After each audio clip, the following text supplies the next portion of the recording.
తెలంగాణలో త్వరలో జరగనున్న స్థానిక సంస్థల ఎన్నికల్లో ఏ పార్టీ సత్తా చాటబోతోంది? స్థానిక సంస్థల ఎన్నికలు రేవంత్ రెడ్డికి పెద్ద సవాల్గా మారబోతున్నాయా? స్థానిక సంస్థల ఎన్నికల తర్వాత సీఎంని మార్చే ప్రయత్నాలు జరుగుతున్నాయా? ఈ విషయాలన్నింటి గురించి విశ్లేషించి తెలుసుకునే ముందు మా సోషల్ పోస్ట్ పాలిటిక్స్ ని సబ్స్క్రైబ్ చేసుకోని వారు ఇప్పుడే సబ్స్క్రైబ్ చేసుకోండి. ఇక వీడియోలోకి వెళ్లే ముందు మేము అడిగే ఈ ప్రశ్నకు మీ అభిప్రాయాన్ని కామెంట్ రూపంలో మాతో పంచుకోండి. స్థానిక సంస్థల ఎన్నికల తర్వాత తెలంగాణ సీఎంను మార్చే అవకాశం ఉంటుందని మీరు అనుకుంటున్నారా? ఏ ఉంటుంది, బి ఉండదు, సి చెప్పలేము. తెలంగాణలో త్వరలో స్థానిక సంస్థల ఎన్నికలు జరగనున్నాయి. ఈ ఎన్నికల్లో సత్తా చాటేందుకు అన్ని రాజకీయ పార్టీలు ఉవ్విళ్లూరుతున్నాయి. అధికార కాంగ్రెస్ పార్టీ మెజారిటీ స్థానాలను గెలుచుకొని తమ ప్రభుత్వానికే ప్రజల మద్దతు ఉందని నిరూపించుకోవాలని చూస్తుంటే బీఆర్ఎస్ పార్టీ మాత్రం వీలైనన్ని స్థానాలను గెలుచుకొని నెక్స్ట్ వచ్చేది మా ప్రభుత్వమే అని హింటిచ్చేందుకు సిద్ధమైందట. ఇక బీజేపీ కూడా మేమేమీ తక్కువ కాదన్నట్టుగా వ్యవహరిస్తూ సాధ్యమైనన్ని సీట్లు గెలుచుకొని తెలంగాణలో మరింత పుంజుకోవాలని డిసైడ్ అయినట్టు తెలుస్తోంది.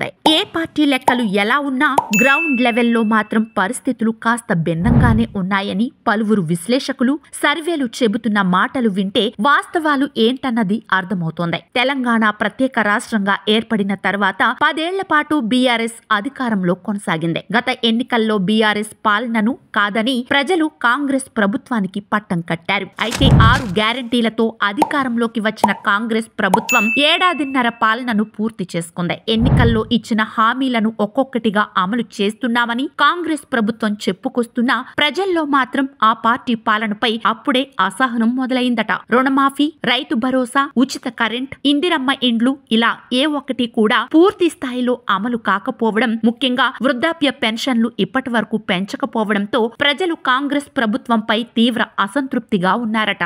ఇటీవల జరిగిన ఎమ్మెల్సీ ఎన్నికలకు ప్రతిపక్ష బీఆర్ఎస్ దూరంగా ఉంటే బీజేపీ మాత్రం సత్తా చాటింది. కానీ అధికారంలో ఉన్న కాంగ్రెస్ పార్టీ మాత్రం ఆ ఎన్నికల్లో ఘోర పరాభవాన్ని చవిచూసిన సంగతి తెలిసిందే. ఇదే అదును చూసుకున్న బీఆర్ఎస్ పార్టీ ఇటీవల వరంగల్లో రజతోత్సవ సభను నిర్వహించుకోవడం, ఆ సభ సక్సెస్ కావడంతో ఆ పార్టీ శ్రేణులు, కార్యకర్తలు ఇప్పుడు ఫుల్ జోష్ లో కనిపిస్తున్నారట. రాబోయే స్థానిక సంస్థల ఎన్నికల్లో వీలైనన్ని స్థానాలను గెలుచుకొని నెక్స్ట్ వచ్చేది బీఆర్ఎస్ ప్రభుత్వమే అని చాటి చెప్పేందుకు ఆ పార్టీ ఇప్పటికే వ్యూహ రచనలు మొదలు పెట్టినట్టు సమాచారం. ఇక గతంలో ఎంపీ, ఇటీవల జరిగిన ఎమ్మెల్సీ ఎన్నికల్లో సత్తా చాటిన బీజేపీ కూడా సాధ్యమైనన్ని సీట్లు గెలుచుకొని తెలంగాణలో మరింత పుంజుకునే అవకాశాలు లేకపోలేదని పలువురు అభిప్రాయాన్ని వ్యక్తం చేస్తున్నారట. మరి ఇలాంటి సమయంలో అధికార కాంగ్రెస్ పార్టీకి స్థానిక సంస్థల ఎన్నికలు కత్తి మీద సాములానే మారాయా అంటే అవునన్న సమాధానాలే ఎక్కువగా వినిపిస్తున్నాయని తెలుస్తోంది. తెలంగాణలో కాంగ్రెస్ పార్టీని అధికారంలోకి తీసుకొచ్చేందుకు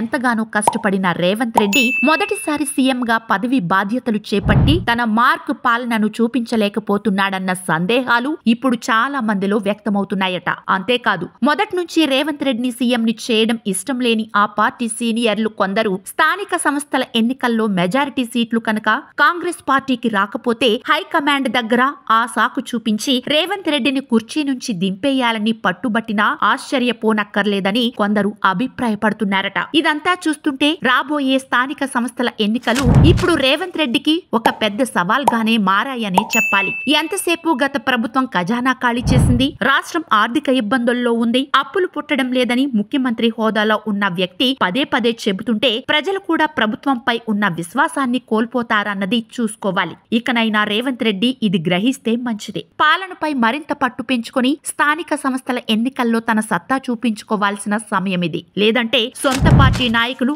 ఆయనను కుర్చీ నుంచి దించేస్తారో లేదో తెలియదు, కానీ మున్ముందు ప్రజలే ఆయనను కుర్చీ నుంచి దించేస్తారన్నది గుర్తుంచుకోవాలి.